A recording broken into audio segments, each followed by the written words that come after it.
Alright, well, spawning in the top position, we have, after showing off a very impressive little tactic into convincing overall strategy, HuShang.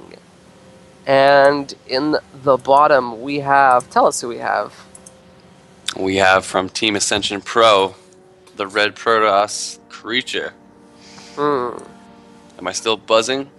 No, well, somewhat, but I'm okay with it. I've grown accustomed to your buzz. Alright, I'll have to fix this at a later date. I've grown accustomed to her face. Alright, fairly standard opening here by both players. Looks like no proxy shenanigans here in our 5th and final game here in the RSL semis. So, 1v1 Alpha dude really loves HuShang. Was he a Twitch, one of our Twitch chat members here? Yes. He does. He's been screaming all night. Oh! Alright, so far we have a gateway. I do like gateways. I like them a lot. Except when they come from Protoss. I like gateways in the hands of a Zerg, wouldn't you agree? Yeah. Best kind of gateway. Looking forward to literal Archon mode. So far, nothing really to talk about. Let's talk about their mindsets throughout this series as we have a bit of downtime. RaMa, are you there? I am here. So, what do you think? Like, what's Creature's been? What's his overall strategy been? What's like been some themes that you've seen keep propping up as he tries to be consistent enough to pull this series out against a competent opponent? I think he's kind of playing like Rain-esque. He's being very safe, standard. He thinks he's the better player, it looks like, so he's trying to drag it to as much of a standard game as possible. And you see HuShang, he's more of a stylistic player where he's super confident in his builds and his micro, and that's where he seems to thrive. And that last game was a perfect example of it. Yeah, like you know, HuShang has scouted, but he hasn't been nearly as persistent about it. So he kind of has this like, if it happens, it happens attitude in terms of blindside tech. But in general, he's been playing pretty confident. He's very skillful. I may have given the impression that I thought Creature was better, but after that last game, I was really impressed with his overall play and execution, despite the fact that Creature did well to hold on. So I feel like this final game could go either way, and you know, this is a dramatic fifth game because whoever loses this, they've lost their chance. And very important to know, like, this is the semifinals, is it not? This is the semifinals, man. This is it. Tomorrow is the finals. Yeah, this is the finals in the making. So yeah, we have Hold the on, Stargate. 1 second. Sorry. Okay, we have the Stargate coming down the low ground. We've seen this come out of Creature before. HuShang gets the scout off on it, so we're unlikely to see anything like an Oracle play. As oh no, the probe getting caught against the cybernetics core. Very sad, a moment of mourning for the probe. Coming out of HuShang, we actually see the Twilight Council, so we might see Blink play to counteract the Stargate, maybe play a bit more defense. We might see something a bit more defensive coming out of HuShang, or we could see DTs, but at this point it's a bit delayed, so I doubt it. Craziness. You think we're probably gonna see Blink coming out of HuShang, wouldn't you agree? Although he's not starting Blink just yet. Interesting. Could be DTs, could be Blink. Looks, if it's Blink, it's running a little late here. Yeah, but I feel like also the DT shrine should have gone down as well, because it's just be a mistake. He has the money. Yeah. He's floating a little bit of gas. Yeah, a lot of bit of gas for this point in the game, to be honest with you. Yeah, a little bit of indecision coming out of HuShang in his critical stage of the final game. If we come back to Creature, we see he's starting to build up to that Phoenix count. He's sticking with the safest option. It worked before, why won't it work again? His mindset must clearly be. And yeah, we have Blink finally coming down considerably late. He's chronoing it out, so I have to assume he might have, maybe it's timed out so that by the time his position is established, he'll have the Blink, or maybe he's just not in a hurry to get it because he's planning to play more safe this game. We'll have to see and wait for his plan to unfold. Yep, looks like he's going to be going Blink here, which is normally very good here versus Phoenix. But I don't know about this map. It's a decent Blink map, but it's a fairly safe Phoenix map. These Phoenix arriving to get a lift your off. second base is tucked away. Your natural's kind of in a pocket there. 3 probes, no Phoenix is lost. That's pretty nice for nice little pickup for a creature to start the game off. Especially it's not too good because his Phoenix are very weak now, and that's one of those things where you want to keep as much health on your Phoenix as possible. Well, I don't think it's as much of a problem if it's not Phoenix versus Phoenix, right? Like if it's Phoenix versus Phoenix, then obviously they're dead weights. But considering now, yeah, they have all their utility. They're still good. You can just keep the wounded ones at the back, so I don't think it's going to be as big a problem as one might imagine. Solid point. Very, very true. Yeah, that's not what I'm supposed to say. I'm supposed to say you're wrong. You don't play this matchup, Tramp. You're not even Protoss, noob. Yeah. Shit your dirty Zerg face. Yeah, that's the right reaction. But and very unfortunate. We saw that HuShang wanted to play a bit safe, but I feel like he's playing a bit too conservative. He needs to get more stalkers out because he's really oversaturated in his main. And the natural is starting to be mined from Creature. Creature is basically taking a lead via cowardice from his opponent. Yeah, he's really making these Phoenix worth their weight in gold here. He has, what, like 30 probes here at his main base? Finally rallies them all over. Oh, shout out to Rally Hearts, because why not?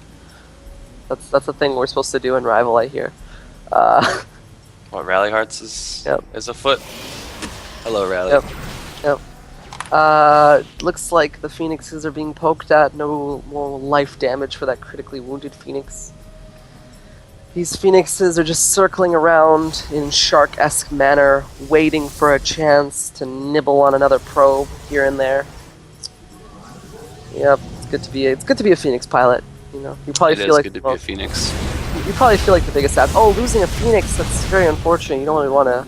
Although I guess we're getting to that point where their utility is starting to kind of die down. So yeah, you want to trade them for probes now at this point of the game. You just want to slowly get rid of them. You don't want to waste them, definitely not, but you just want to slowly trade them out. So now that I think we're pretty much exited this kind of harass stage. The Phoenixes have played out. So let's look at their tech.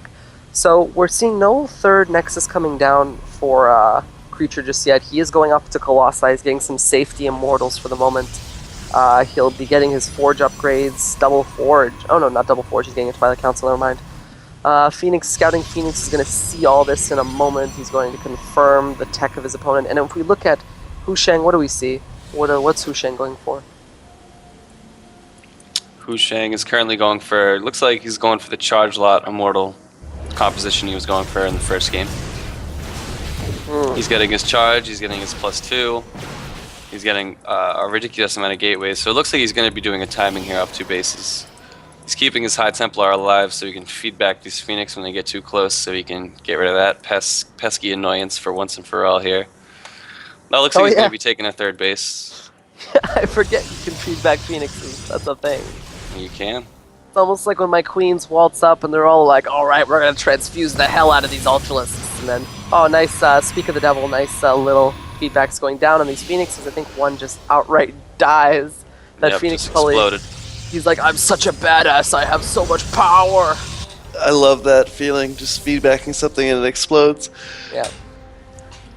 It's actually funny how it was considered a nerf to transfer battlecruisers from their timer Yamato cannon or whatever it was. No, it was Thor's. Thor's motor bombardment ability used to be on a timer instead of energy, so it was technically stronger because you couldn't feed back it. Yeah. God, that ability is useless. When was the last time I saw someone use that bombardment ability? Whatever. Getting back to the game. Nexus is going down around the same time. No big leads just yet, but it looks like Creature has what seems like the superior attack. He's gonna have a very strong window. Don't you agree? Where like this Colossi count is gonna help him out a lot. Yeah, it's honestly playing out similar to the first game, where Creature decides to skip over the early charge and go right into the Colossus tech. And it seems like HuShang is going for this same composition he went for before.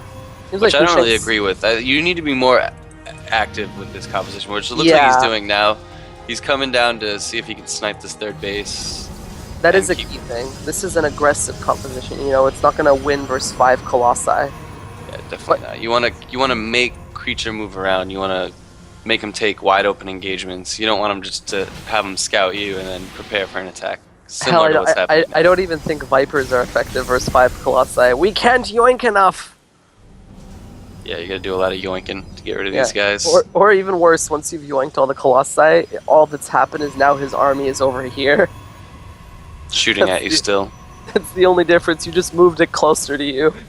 Exactly right. So yeah, looks like HuShang knows. This is his tournament life on the line. He's posturing up, he's getting ready. It's the push and he has a good arc coming out, but we have this nice little cradle of life, little Mesopotamia over here for Creature, little Africa going on. And yeah, it's going to be hard to attack into that. The walls are coming down, the Colossi will rain fire and brimstone, and we have the Zealots and the Archons and everything rushing in. Looks like these armies are kind of desynced. We have half his army just kind of taking pot shots at the Nexus on the side. He's doing some good prying of the Colossi apart, but I'm not sure it's going to be enough. And wow, it does actually look like HuShang is kind of taking the lead here, and the Colossi are starting to fall. Will he be able to pull it out? His position is still difficult to take down, but I think this Nexus will die no matter what. As he controls both halves of the army, he's pulling the opponent to and fro. Creature falling apart here. I think Creature holds here very easily. And never mind. Never mind. Fake caster I think is fake. Yeah, you hyped it up a little bit there. GG, well played by Creature. I don't know PvP, okay? It's because, okay, here's what happened. Archons, I'm looking at their health, not their shields, okay? And when their shields evaporate, they have no health. So it's true. Yeah. Alright, and that's that. That's all the casting we have for you tonight. That is the conclusion of our semi-final. It's been a pleasure casting with you, RaMa. Also, Tramp likewise is a lot of fun, man. Yep. Looks like we're gonna be waiting for Hawkeye. Word from the one and only Hawkeye. Hawkeye to jump down from his perch. The Passion Eye. The Passion Eye. The Passion Eye is real. Is the Passion Eye real? Where is the Passion Eye? Passion Eye, come back.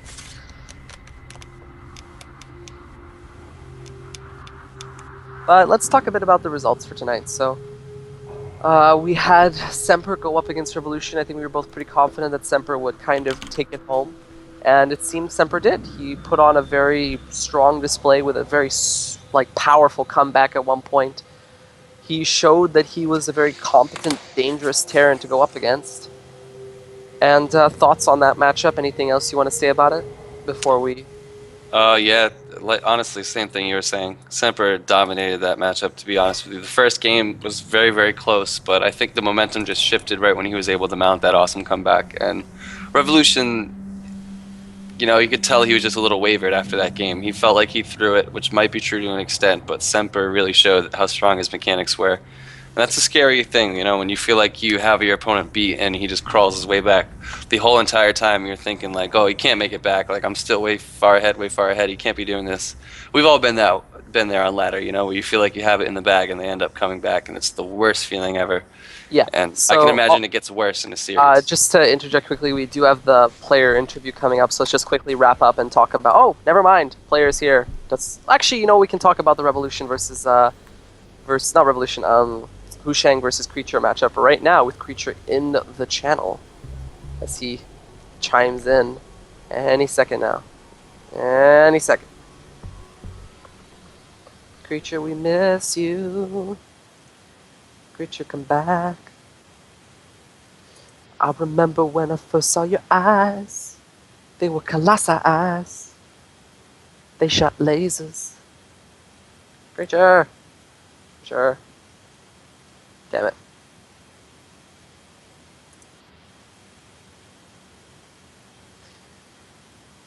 Ba ba ba da ba. Ba ba ba ba. Ba ba ba da ba. Ba da ba. Ba da ba da ba da ba ba ba. RaMa, you still there at least? Hey, what's up? Yeah. Hey, hi, Creature. Glad to have you. Hey. That was actually a really entertaining, like, skillful series. Yeah. Yeah, that was really close. Yeah, like, what's your opinion of HuShang after that? Like, do you have more respect for him than you had, like, coming into it? Oh no, I've always thought HuShang is a really solid player. I expected good games out of him, so nothing has really changed in my opinion. He's a really good player, and I I did get a sense though that like you seem really confident. Like, you were scouting everywhere. I got like a definite sense that you were kind of like, the only way I lose this is if I die to something silly. So you were just really vigilant, and you were Yeah, on the last game, for the last map, Vanny Research Station, I was actually kind of regretting picking that map for last, because that map in PvP is where you see the most amount of proxies. So I was really nervous about losing to a proxy in that game. Yeah, so I was it's always furiously cool. scouting for that. It's always cool to see that mindset out of a player who's just, he knows that, hey, I might lose because my opponent had a good macro lead, but I'm not going to lose because of a dumb scouting thing. So, very Right. impressive. Thank you. Let's talk about the proxy gate. Why'd you think that was a good idea? Oh, well, I figured, like, if I go up, like, 2-0, and, like, he loses to a proxy gate, that's, like, a huge win. But if I lose with the proxy gate, it's just 1-1, and I know that wasn't, like, a real game, so... I figured I might as well take a risk up 1-0, try and accelerate my lead. That's a really good point. Like, I can see that. You just kind of figure, like, if he does lose to this, he's just going to feel like the biggest idiot in the world, and on paper, he will definitely appear so. Yeah. Also, but it seemed like you put it, like, a bit too close. Like, I don't know, a lot of pro rosters these days, you watch them, and they've been proxying, like, way farther back now, because the scout... Lately on the ladder, when I put it too close, like, they pull probes, and then they just kill it. But he actually didn't pull probes, so I could have put it closer, and that might have made a difference. Were you looking for him to pull probes? Is that like a good that's a really good response against proxy gates, double proxy gates in the main like that. Just pull like 7 probes and then cancel the gates. I think that's still relevant for ZVP, so I'll keep that in mind. Thank you. Other questions. RaMa, do you have any questions for our victorious champion here? First of all, congratulations, dude. Thank you. I'm a Protoss myself, a lot lower level, but I had a blast watching you today. Definitely took some notes on some PvP builds. But I just had one question. Do you like when Protoss usually go Immortal Archon as opposed to Colossus? You seem really comfortable versus that style. You were defending almost all the mid-game pushes where Immortal Archon is almost stronger before you really get a heavy Colossus count. Yeah, you have to... I'm not sure, like, sometimes Immortal Archon is good, but you have to, like, with Immortal Archon, you kind of have to hit a timing before they have too many Colossi, so... Yeah. But Immortal Archon can be really strong. Yeah, I felt that game you actually you picked at him away with the Phoenixes, like, very well. Like, you got a lot done, and you got a lot done psychologically because he was cooped up in his main. I don't know if you saw, but he actually had 28 workers in his main because he didn't want to rally. He didn't want to rally them to the natural and just lose them to Phoenixes. Yeah, that last game I kind of had a builder advantage. I knew, like, once I got to 3 bases, since he was on Immortal Archon, I just had to defend no matter what, and then I would win that game. Speaking of, while we're on the topic of Phoenixes, what do you think is the first rule of Phoenix Club? The first rule of Phoenix Club? Yep. I don't know. you don't leave Phoenix Club, and I'm just talking about the game where I believe it was you who just had the overwhelming cloud of Phoenixes. As, yeah. Yeah, HuShang was trying to transition out of it, and you just kind of didn't. And yeah, Phoenix versus Phoenix can be pretty crazy. Like, I still don't know, like, the proper thing to do in Phoenix versus Phoenix. I feel I got a little bit lucky there. He actually was very creative with this kind of little Archon task force. I think he got a lot done, but... Oh yeah, I actually thought I lost at one point in that game. Yeah, I was like, did I really throw this game? Oh my goodness. Yeah, that was... but ultimately, it just wasn't really enough because you just kind of went into his main and said, oh, 1 cannon. Huh, yeah, I was able to just sit there with the Cloud of Phoenix and constantly lift probes. So I think that about covers the game. If I remember the first game, you both went for DTs. That was pretty funny. Yeah. When you were harassing there, like, do you make it a priority? Like, I noticed in the last game you didn't really have a War Prism do anything. In the first game, what made you want to have such a harass-based play? Like, you were very persistent about getting the Immortals out. Was it just the map or the situation? Usually in DT versus DT, you want to get a War Prism out because in the last game I was actually the reason I didn't get a War Prism in the last game because he can go blink and then blink on top of my War Prism and then it's dead. So yeah, you really want to be careful. Like it's all situational, like choosing when to go War Prism, when to not go War Prism. But yeah, generally in DT versus DT, you always make a Prism to go and harass. So there's just one last game we haven't talked about yet. The one where I believe in the fourth game he had a really well executed strategy. He kind of pulled you out of position with the oracles and just sort of. Oh yeah. Yeah. Did you That's feel kind like? of that's kind of a build order win. I was expecting him to go blink in that Yeah. game, and he didn't go blink. He went Stargate, so So it's you kind don't of feel GG there. in that situation. I'm not saying you could have done anything better, but you just feel like it's very hard in that position considering the way it transpired and how it Yeah, happened. yeah, definitely. I didn't play it perfectly either in that last game. I missed. For some reason, I didn't hear the alert go off. Like your probes are under attack. So like Yeah, the I think you Oracle lost killed like 5. 5 probes for Exactly 5. no yeah. reason. Yeah. So now that we've gotten all the games out of the way, I want to talk and congratulate you on now you're in the finals. Thank you. Yeah, That's that. Are you I'm excited? excited. Yeah. And are you a little bit terrified to go up against Semper, who just made a GM Zerg look kind of like a joke? I'm not really terrified. Semper is like obviously a lot better of a player than me, but I've improved my PvT a lot lately, and I feel like I can put up a pretty good fight against Semper. Okay. I assume you'll be preparing a lot, but I won't get you to talk about that. So Yep. I have a lot of really good Terran players I can practice with to prepare for it. I really Nice. hope it's going to be a great finals, preferably better than Mario versus Dream earlier. Yeah, but- that was pretty one-sided. But yeah, really nice having you on. Thanks for competing in the RSL. Good luck in the finals, and Thank well you. played tonight. It was a really entertaining series. I didn't expect to be more wowed by the PvP than the ZVT. Yeah, PvP can be pretty crazy. Anyone else have any more questions for the good creature here before they head off? No, congrats again, man. Thanks for playing in the RSL. Good luck tomorrow. All right, thanks. I'm looking forward to playing tomorrow. All right. Have a good night, creature. You too. Have a good one, man. And he's gone. What a dick. You're retarded. All right. Really, guys? Really? That wasn't Really? me. This is how we're ending this broadcast? Okay. Okay. Hello. So, what we will be doing, we're just gonna outro wrap things up. Tomorrow's gonna be the finals at 8 p.m. Eastern time, so it's 7 and 5 for Central and Pacific, and for you people Mountain time, it's I suppose it's 6 o'clock. And so that's gonna be tomorrow. So definitely tune in for that.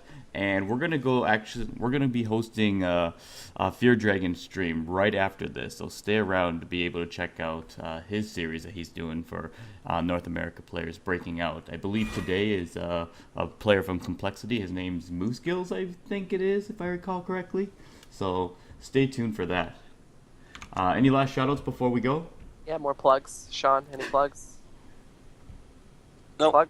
No, no Rival plug? best clan NA. Yeah, alright. Rival Best Clan NA. I would just like to give a shout out to... Who was that guy that was like really happy for HuShang, and then HuShang lost miserably? Shout out to that guy. Must suck to be him right now. Sure. Yeah, otherwise, that's it for me. Have a good night, everyone. It was very fun casting. I probably won't be around casting the RSL again for a while, so... Goodbye, and good night.